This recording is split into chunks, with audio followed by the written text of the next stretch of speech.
no matter how much chemistry you have, you're always going to find someone, whether you're friends or your partner, you're going to find differences.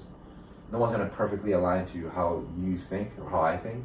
And I think that was the mindset I approached us in.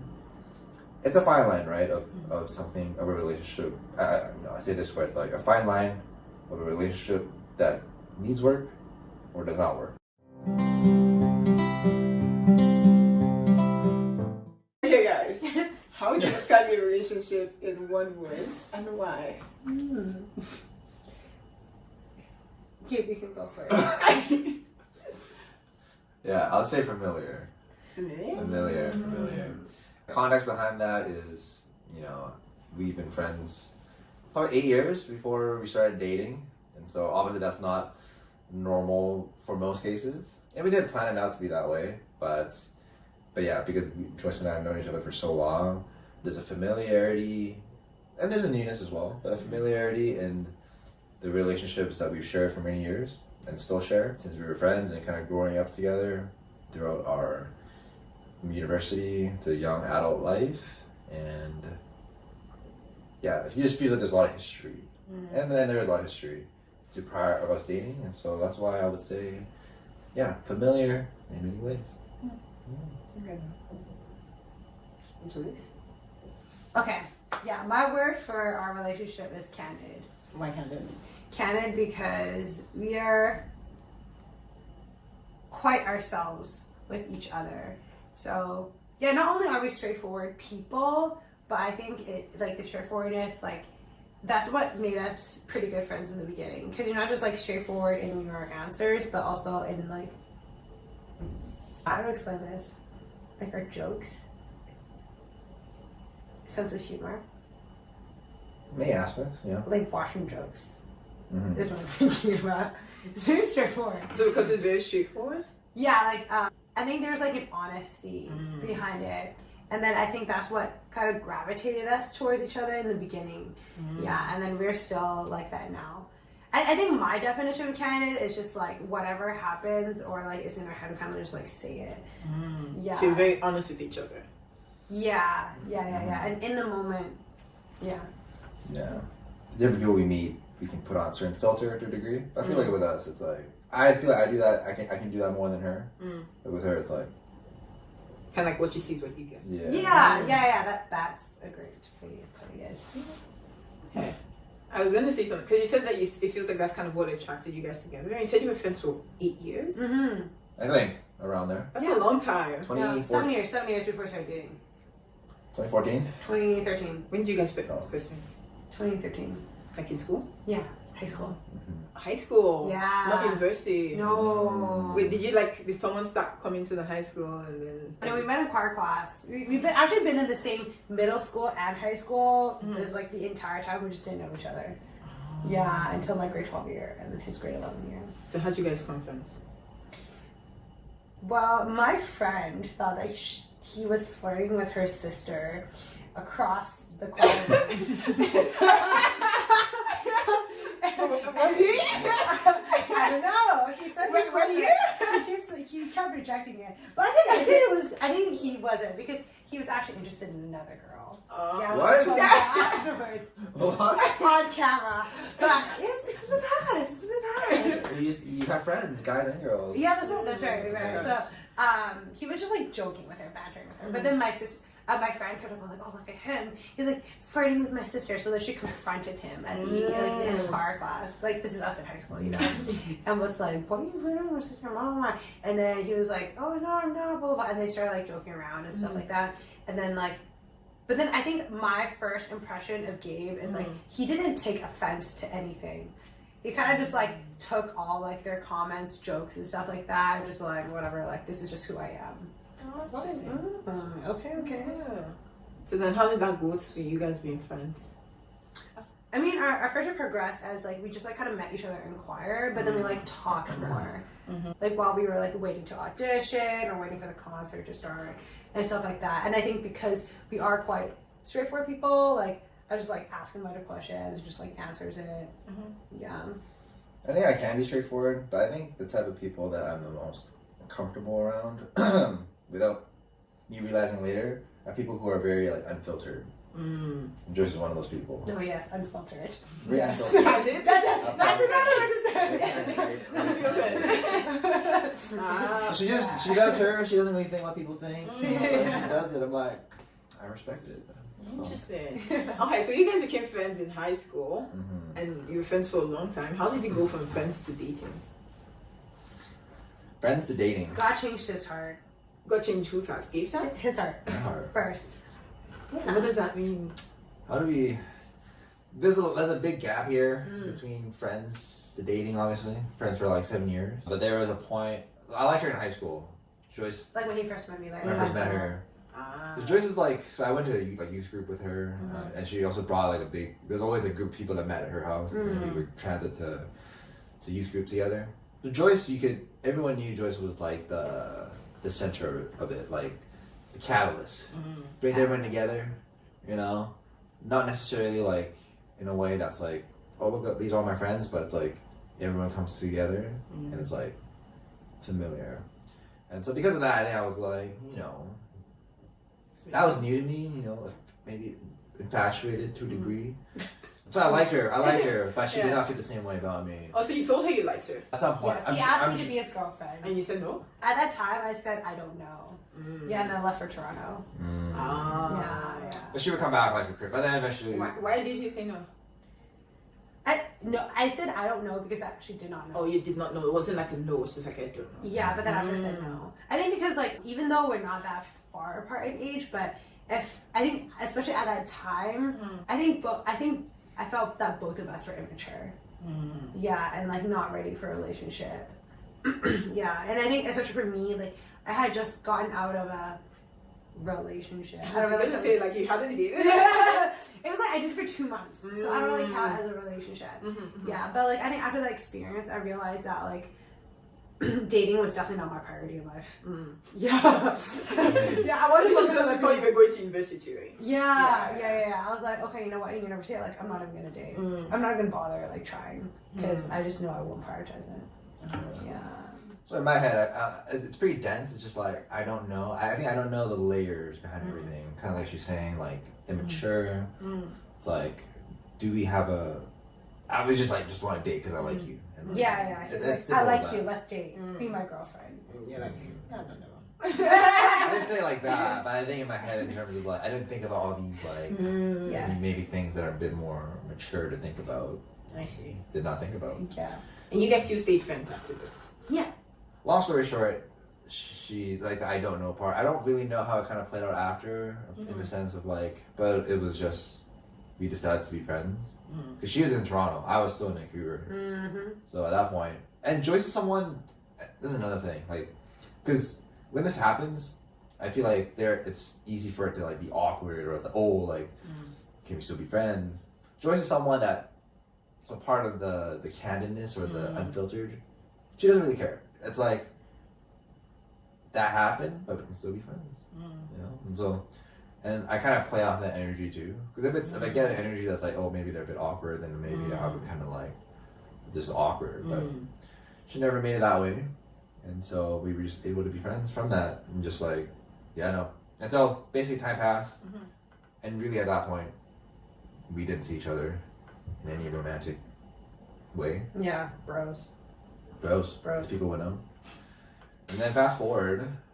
So the question was, how do we get to the dating part? Yeah. So like I said, it's a very long story, but as summarized as possible, we got to the point in which it's COVID, a bit before COVID. It was during COVID. She came back for the summer, and throughout the year, we always like communicate and chat. She'd come back for Christmas, so there's still a relationship between us. Her sister is still in Vancouver. That we go to church together, so we're all very much like in each other's lives in one way or another. And it's normal for Joyce to kind of keep up with her friends in Vancouver as well. And then maybe Joyce can start sharing this part about this phase, the COVID phase. How about the when God changed your heart phase? I think that's after. No, it was before. It was like Wait, what do you mean by God changed you? Oh yes. Yeah. I was in relationship, basically in that gap, right? I dated different people, and this gap was 7 years, right? So 7 years. Is that what you're talking about? This gap before we dated. Yeah. Dated different people, I learned different things. And I think what I realized was just the relationships in which it didn't work out. You learn different things, and you kind of glean either about yourself or about the person you dated, and just how it kind of worked out. But I think one of the key things I realized that I found was very underrated, as I was kind of, praying, discerning even about who I would marry one day or date, was friendship. And I think that's a part that I feel like people don't, at least for me, I didn't emphasize that much. Just like, someone's attractive, this how's the chemistry when you first meet, and then go from there, and then maybe start dating, and then you get to know each other. I feel like that's kind of how it went for me in like my previous relationships. But I never really thought about who are the people in my life, I guess in this context, like a female that I'm like good friends with, we get along, and it's like we share community together, and get along like very well, right? And Joyce was that person. But I never really thought of Joyce again, like after high school. But I think in the relationships that didn't work out, as I would reflect more and then kind of praying to God about it, it's like I started thinking about what was important.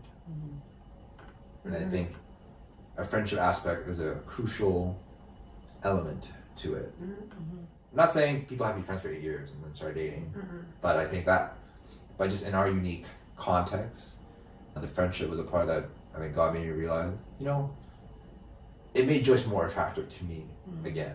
Because before I was like, I would not date Joyce at all. Yeah. Wait, how close of friends, I guess, would I say, were you guys when you guys were just friends? I think we consider each other close friends, but honestly, like, we don't talk that often. We only catch up like every once in a while, and like when I get back. So I don't think like any of us would have been like go-to people for each other. Like, I'm his go-to for like girl problems. There's a caveat. It's true. There's a note to this. What is the note? I'm not like going. Okay. Joyce is a special exception for a girl. Like, she's so platonic. As like, she can really like, and because I knew you for so long, she can kind of be that. I'm not gonna go to a girl and be like, "You help me with this girl." Yeah. Oh, okay. Yeah. I'm just like listening ear. Yeah, like that's the context around her, and like she's that much of a bro. Yeah, that's how close we were. I see. Yeah. That is not like, she's that much of a bro. So we trust each other a lot. But I think like because we were long distance friendship, it's not like we actually don't know like that many things that are going on in each other's lives, unless like when we catch up it's like big general like stuff overview. Yeah. I see. Okay, so God was changing Gabe's heart. Was God changing your heart too? Oh no, I was actually in another relationship. Yeah. So I was committed to that one. Yeah, and then until we had we broke up in the summer. Yeah, and then that was in Vancouver, and then because Gabe was someone I kept up with in Vancouver, and actually like by that time I had been in Toronto for quite a while, so there's not many people that I kept up with more consistently, if that makes sense. Yeah, or that I could really confide in these things with, and because like we actually coincidentally had a catch-up call like soon before that. He just like, it was COVID and like, people were calling each other, and so we were like, oh, let's call and catch up. And then so like he heard a bit about the relationship, and then so he already has some context of like what was going on, and I was like, oh, like maybe he would be a good person to talk to. Yeah, because he's like a good friend of mine. Yeah, but I knew like there was some sort of like, because he's like the opposite gender, so I was kind of cautious. Yeah. I'm curious because I think for him, he said that like friendship was the thing that was missing in his previous relationships. I'm curious, how did you know God wanted you guys together compared to like how did it differ from the other relationships that you had?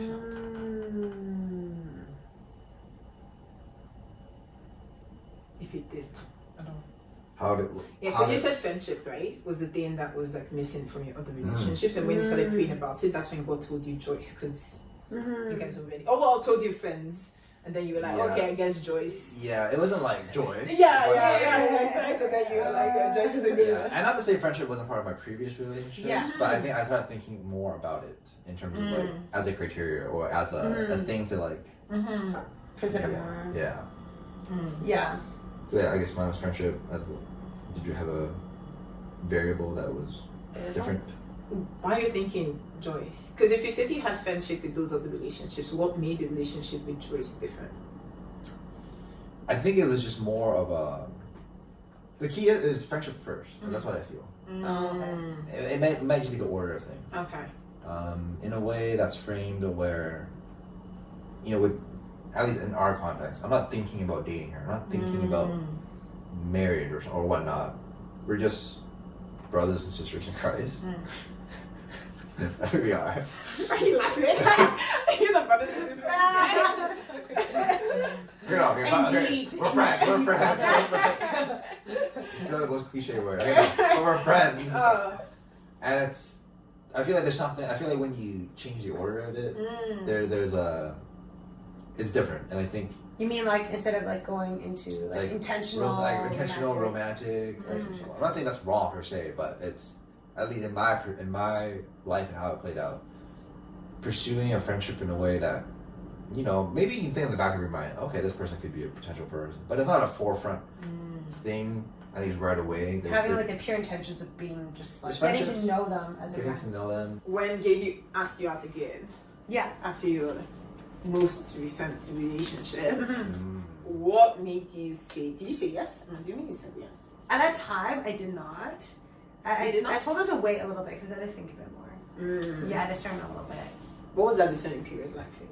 I think I had a bunch of personal things to kind of pray about first. I wanted to get that bit sorted out before I go into another relationship. So for me, the discernment period actually consisted of a lot of repentance. Yeah, repentance, reflection, and prayer for what do you call that? Not just wisdom, but not going to with just emotions. Yeah, there's more reasons than just emotions. Yeah. So you're praying about the relationship. Again, more about personal stuff and then the relationship. Yeah. But honestly, I was focusing more on the personal stuff. Yeah, because I knew that should come first, priority. Yeah, because I already had feelings for Gabe. Oh. Okay. Yeah, so I knew that my answer would probably be yes, because there were no there's no red flags. There's lots of reasons why I would say yes to the relationship, but I think I needed to put aside some stuff first. Yeah. So how long did you guys date for? 2 years. 2 years? Oh, so insane. Look at that. Was there any point in the 2 years that you dated where you guys felt uncertain or whether or not you're gonna get married? Yeah. I think. Yeah, obviously a lot to unpack there, but for the most part, because we were friends for so long, I thought I knew what our dynamic would look like. And kind of what we talked about earlier. When you start dating, it's different. Your behavior to you might seem like, I'm still doing what I normally do, but this person seems to take it a bit differently, or at least respond differently. Because now that we're dating, it's a different expectation. Perception of one another. So and the dynamic, we're still friends. There's still a part of that was this is what we've always done, but there's a part of it that has changed because we're dating. And I think when we just started to see it unfold and just not theoretically, but see it kind of the differences that come out and whatnot, either how we love or serve each other, it caused arguments and it caused us to fight or even be. It's at certain times where it's oh, here's another one. Here's another thing we're disagreeing about, and maybe it could seem trivial to you or not, and you start thinking, okay, is it compatible or not? But I think at the end of the day, every couple, and I think I started realizing that you're not going to see anything eye to eye, no matter how much chemistry you have. You're always going to find someone, whether you're friends or your partner, you're going to find differences. No one's going to perfectly align to how you think or how I think. And I think that was the mindset I approached us in. It's a fine line, right, of a relationship. I say this where it's a fine line of a relationship that needs work or does not work, right? Because sometimes yeah, how do you, that's what I was gonna say, like how did you know, like, oh, when you had those issues and those arguments, how did you walk through them? And I never say what was the motivation, I don't think that's the right word, but like at least my hypothesis is that if you feel like you guys are meant to be together, then there is a willingness, maybe, hypothesis again, to like walk through things, just as if you're like, oh, I don't really know, so then like some things might end the relationship, versus some things it feels like, oh, I'm really committed to this person, so we have to walk through this together. Like, yeah, it's I don't think you can pinpoint it to one, like this is the solution. I think there's a lot of factors, but like an aspect of it is the community that you have around you to see your relationship, our families as well. We live in Toronto and our families live elsewhere, but we would visit. They're still very much part of our lives, and I think you're able to see that is normal. You're gonna have arguments. You're gonna have certain things, and you talk to them about it. Or part of it is like you have to make a choice of what is a deal breaker for you per se or not. But at least in our context, like we had the people around us that we could have conversations with, and be in a place where it's like, you know, they speak to you. It's like, and either encourage you or kind of, you know, give advice of like, this is part of the process, right? And I think they would be able to kind of identify, and or how at least give clarity to, this isn't good for you, or versus this just needs work, right? Because I think if something was really bad, the people in your life would tell you, right? Because I've definitely had experiences in which that would happen. yeah. But with us, it always came down to, in a way, like, this needs work. It'll be tough, and that's part of the process. But it was never a thing in which it's like, it's time to give it up. Yeah, that's one aspect. So it seems like community was a big factor in your relationship. Yeah, I feel like I can't quite perfectly articulate it, but I feel like there are always a lot of peripheral things around you that may not seem directly related to the health or the success of your relationship, but it's important. What about for you? I had no doubts. Did you actually? Yeah. The whole time? What made you so confident? I kind of knew. I did know. No. Like in the beginning, even before we started dating, I'm gonna attribute it to the Holy Spirit, but I had this like the thing that people say where it's like, oh, I just knew. Literally that feeling that we were gonna. He was the one. The one. I'm very cautious to put the one. Why are you cautious to put the one? Because there's no such thing as the one. Okay, so how do you like, why do you think he was the one, but also believe there's no such thing as the one? What does it mean for him to be the What is this one? contradiction? Yeah. Because the thing is, like, I don't think God created specifically one person for you. Yeah, I believe that God has made multiple people that could potentially be your one. Because as God has predestined our life for us, we also have free will to choose like our path of life. And you meet like different people based on like whatever decisions you make. So it's kind of like a thing I've also like,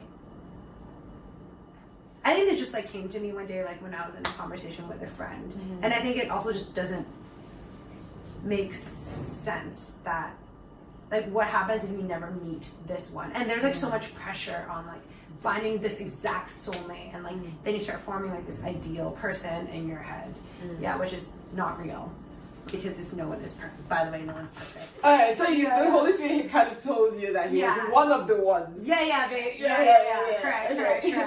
Yeah, so I think I had a lot of confidence, like, in our relationship that it would last. And yeah, for sure, things definitely got really tough. Like, we're very different people. And so we had multiple... Oh, so many ways, girl. Like, So many ways. It's true. In any way you could think What was possible. that I thought? Okay, so I said we have similar interests and values, right? Aside from that, everything else is different. Like personality, right? Personality, the way we think, the way we communicate, even like our lifestyle habits, like our eating habits, like what we like to eat, what we like to do, our preference of games we recently found out. how we serve, like how we show each other love. It all plays a role. Our sleeping schedule. Our families playing a role. Our schedule. Yeah. That's funny. Because I was going to ask about compatibility. Like, what? Because I feel like there's one aspect of like, oh, I like this person, maybe we could, but there's another thing of like, we can actually work. Like, we're compatible. How did that show up for you guys? I saw it in the way that we complement each other. Because my parents are quite different too. And I saw how their strengths played to, and they told us growing up too, like, my strengths cover his weakness, and like his strengths cover my weakness. And I saw it play out in action. I saw it in our relationship too. So I was like, yeah, like, everyone goes through hard times. Honestly, you just need to like have patience to like talk it out and then align. Yeah, but just because like, I think sometimes you can be so different that for sure like you cannot work out. But I think a huge also contributing factor to the success of our relationship per se is that I would say Gabe more than me, but Gabe was always very willing to change. Yeah, and I actually saw it. How was your relationship with each other influence your relationship with them? For me, the concept of love felt very abstract to me. Like, I saw love manifest through my family, like my parents to me, my friendships as well. But then I think partially it's because we can't see God, so you can't see like his direct love to you. But I think it was also like that unconditional love that felt a little like, oh, like I'm not sure like what this means. Anyways, I struggled with a lot like growing up, and I think through the relationship, it helped give me more perspective of how God loves us. Yeah, because I think with my parents, I mean, it's a different kind of relationship. They definitely give me grace, and I'm very like moved to see God's love through that too. But I think living here with Gabe, there's just like he sees me more through the day-to-day stuff, and then in my busyness, and then in my stress, and then also like when I'm grumpy because I'm like tired, or also stressed again, and I might like act out. And he is very patient and loving. It gives me unconditional love. It's a tangible experience of God's love. Yes. I see it more clearly. Yeah, and I'm humbled by it. Yeah. Are you touched? Yeah. It's like, how are you gonna follow that? I don't know. Yeah. Plus one. Next question. It's about. I would say something similar. Oh, okay. Like, but let me think. How I would nuance it. Okay. Nuance. Yes, all those apply because you love in different contexts, but with your spouse, it takes the most work. And I think in our faith, that's the part that usually, either we lack discipline or we have a season in which we're able to follow God, or either like fall off per se, or just be like, kind of be complacent with your relationship with him. In a marriage, you can't do that. Like, you can do it, I guess, but you'll see the more immediate consequences of it, right? You can see consequences in your families and whatnot, but I feel like with your spouse, it hits deeper compared to if I were hypothetically with my family or with friends. Your friends are something, your friends, you're no longer friends, and it's like, you move on and whatnot. But with your partner, I feel like it's, especially if you want to make it work, and if you don't, it's like, it will impact you to a deeper degree. So I guess it's helped me see my faith in a way that's like, in parallel with God. It's like, it needs to put in this work, or at least for my part, or else it will die. Like, it will eventually. And so I think I started seeing the importance of it by kind of paralleling my marriage with my relationship with God. Right? Because, we can put God in the back burner, and we can't go through life without realizing the direct impact of, let's say, your spouse per se. But in reality, it does quite dramatically impact the way you live out life. And not just that, I guess, and then the second part to it is just, I feel greater accountability and responsibility to have a relationship with God. Not to say like, oh, now I'm married, now I'm gonna, be devoted, but you see more so the pitfalls if you don't have a relationship with God in the marriage. My patience wears out. The way I deal with things are very just me focused, and I can get all the insights or information from the world's perspective.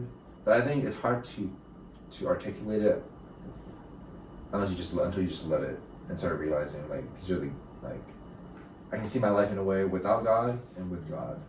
Yeah. I like that. I was gonna ask the reverse, but I feel like you kind of answered it. Like, how's your relationship with God influenced your marriage? I feel like you've answered, so I'll just continue. How has your relationship with God influenced your marriage?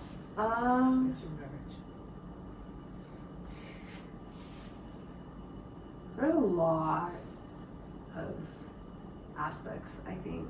I think first is the passage in Ephesians about wives and husbands and stuff like that.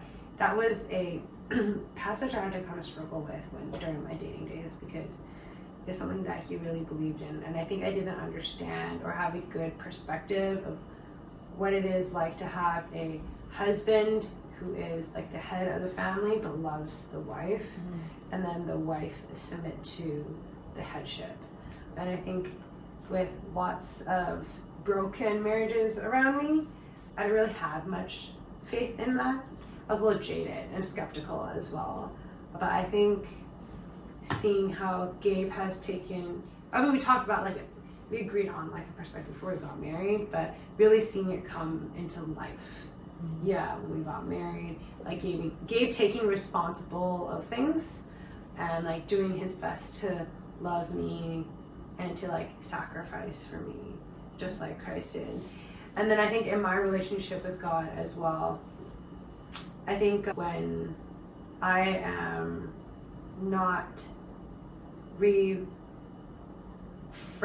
or filled by him, because say like I'm too like busy and like I don't have time to invest, which is not good. Sometimes often you look to something else to fill you, but humans are bound to disappoint because we're sinners. Yeah. So I think having a good, and not just good, but deep, personal, intimate relationship with God helps you to love your spouse better, to be a better version of yourself for your spouse as well, which is something I've been learning is really important, because if you're kind of like running on empty, then you can't really love your spouse that well either. Yeah, and running on empty means like physically taking care of yourself and emotionally as well, but then also like keep being spiritually healthy. Yeah. And I think like looking into the future as well, like we talk about like wanting to create a family culture that is like God-centered, and recently having realizations that, you know, just because we don't have kids now, like doesn't mean that we can't start building the culture now, because you need a strong foundation for the generations to come to be able to thrive on it. And so that's a thought that hasn't been really put into action, but I think would be really important. Yeah. You've been married for 2 months now. What has been the most helpful advice that you feel like you've had? Did you get any advice? God, Did I get advice? Yeah, you get any advice? Did you guys do counseling before? Yeah. Did you get any helpful advice? Oh yeah, that was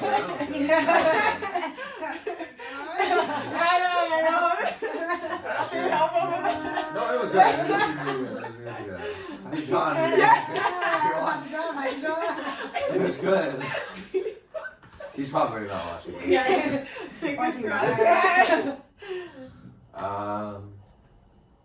So I thought you meant like within the 2 months, but No, but you've seen like play out within the 2 months.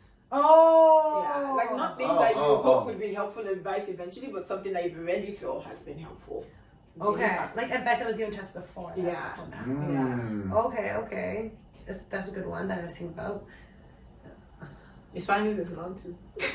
There's definitely I think it's not cemented in my mind that this was the advice. It's just like I think the advice has been given to us throughout time, and then we just see it just play out. Yeah. Or that's just me forgetting who told me this. But what do you think about? A lot. Let me think. More. No, okay. I think one would be I feel like this might be advice from her to me. Oh, really? Maybe it's just like, tell me. If we're in an argument, just make assumptions. Just like listen. And the moment you make assumptions, like you have a set talk path and you're listening to them. You just both have to not assume each other and then assume the best of each other too. That's another one. Like assume the best of each other, because if you assume the worst, then if that's the stance you start from, then you're gonna already start being defensive. And then that's where, like, if we do end up being arguments, that's where it comes from. Where it's like, oh, you're only thinking about yourself. Like, oh, what about me? And I think if we're able to frame our minds in a way where, when disagreements do come, and they will come, understand that you're on the same team. Yes, that's a good one. Someone definitely, that wasn't Joyce, told me, like, you're on the same team. You're not competing. Yeah. Because if you win your argument, you both lose. Right? And I think it's and that's where I guess, when they say like pride is the root of all sin, it's like, in this case, very much so. Your pride gets in the way of like, yo, I'm right, and like, I better win this argument. And when you do that, then your partner is gonna be like, if they're hurting, then you're gonna hurt. Right? If you win and they lose, then you lose. Right? It's not like I win. Like you playing sports against someone else, you win and they lose, then you win. I feel like marriage, you're on the same team. So I think that's actually a big one. Honestly, that concept was kind of hard to understand because it sounded really cliche. Everyone told me that like you're on the same team, and I was like, yeah, so what though? Like, what does that mean? Like, what does that look like in an argument? Like, sure, we're on the same team, but we're like disagreeing. So like, very big implications, because then that shifts how you view the other person. Where it's like, for you to win, you want that person to win. Because for me, like, my day is like affected if she's in a bad mood, right? Even though if I win an argument, but then she's like pissed off, then your day's not good. My day's not gonna go well. My day will be good if we're both good. For us to be both good, I need her to be good. Yeah. On the topic of team, I think one advice I got was like to use more we than you, like particular people's names, which was kind of hard to practice because like it sounds like a very simple thing to do, but it's like even when you talk about decisions that maybe like he made or like I made, but because like we are one unit now, we have to say we. Yeah, so it's not like to the people outside, it's like we are one unit together, not like kind of like putting the blame on the other person. And I heard I said before, it's also like a way of protecting like your relationship and your marriage. Yeah, because you want to give the best impression of the other person. Yeah, say like you guys made a bad decision. That is not like a he thing or like a you thing, but it's like a we thing. And that has shaped my perspective a lot. Yeah. And also to have lots of sex. That's what the advice was? Yeah. And that has been helpful? Gabe is like, oh no, but you chose Joyce because she's unfiltered. No, she just said it randomly. She just said it randomly. Like, it wasn't even on your previous podcast. Oh, and want sex. There's no context. The most helpful advice for the master. Good to know. The question was helpful, not just randomly. No, she said it's helpful. Yeah. That's helpful. Pause. No, I didn't think about more. Seriously. Oh, sorry. No, like a lot of people told me that. Seriously, a lot. Guys and girls. Like, okay, like, sorry, mostly girls. Mostly girls. Like guys. No. You're which guys? No, guys, it's like pastors who told like my friends who told me. Yeah. But I didn't hear directly from them. Yeah. It's highly advised. Like I think I learned that just like when people talk about how sex is really intimate and emotional, it truly is. There's like a lot of like different things that like emotionally would make it better if you feel better emotionally, but like there's a lot of things that affect you to feel better emotionally. I see. It brings up dynamics about either your state or like your relationship with each other that can be addressed or that needs to be addressed before. Yes. Okay. Correct. And I got this advice that We got this advice from a certain pastor. It's actually like better if you pray beforehand. Yeah, because again, it was designed by God. And so it's not just like a physical and emotional aspect to it, but there's also a highly spiritual aspect to it. Yeah. Okay. That's a good idea.